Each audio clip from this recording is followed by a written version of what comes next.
नवरात्रि का 8वां दिन माँ दुर्गा के महागौरी स्वरूप को समर्पित है। माता रानी का ये स्वरूप खुशियां प्रदान करने वाला माना जाता है। माँ गौरी बैल की सवारी करती हैं और सफेद रंग के कपड़े पहने हुए है।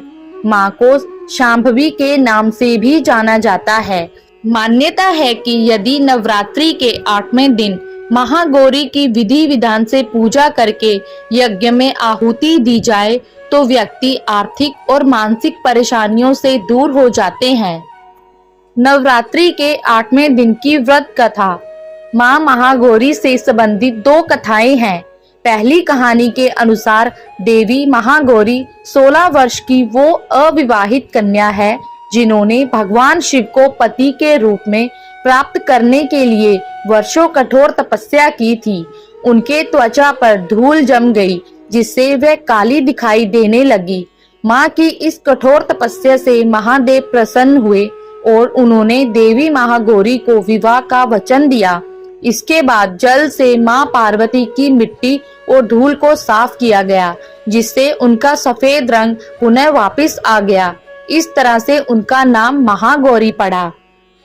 माँ महागौरी से संबंधित दूसरी कथा के अनुसार शुंभ और निशुंभ 2 राक्षस पृथ्वी पर तबाही मचाने लगे थे जिसका अंत केवल देवी ही कर सकती थी।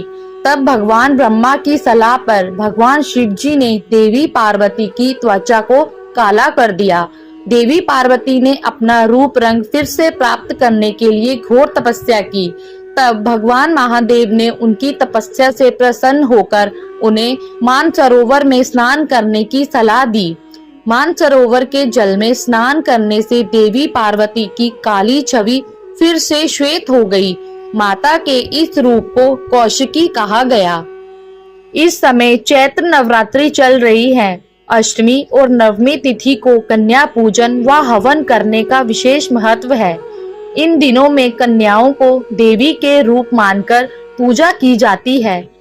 10 वर्ष से कम आयु की कन्याओं का पूजन करना श्रेष्ठ माना गया है। कन्याओं के पूजन के बाद उन्हें दक्षिणा, चुनरी, उपहार आदि प्रदान करना चाहिए। पैर छूकर आशीर्वाद प्राप्त कर उन्हें विदा करना चाहिए। कन्या पूजा के साथ एक छोटे बालक को भी भोजन कराएं। बालक को बटुक भैरव का स्वरूप माना जाता है। कन्या पूजन का महत्व। 9 कन्याओं के पूजन से शुभ फल की प्राप्ति होती है। भगवती की पूजा से धर्म, अर्थ, काम की सिद्धि मिलती है। साथ ही धन का आगमन भी होता है। सबसे पहले कन्याओं के पैर धोए जाते हैं। कन्याओं के पैर धोने के लिए साफ जल रख लें। आप गंगा जल से भी कन्याओं के पैर धो सकते हैं।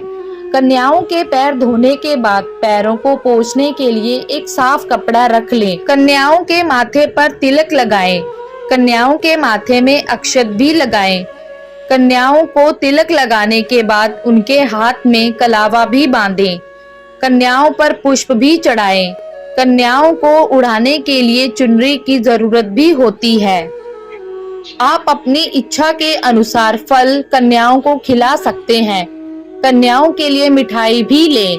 भोजन सामग्री हलवा, पूड़ी, चने आदि कन्याओं के लिए होती है।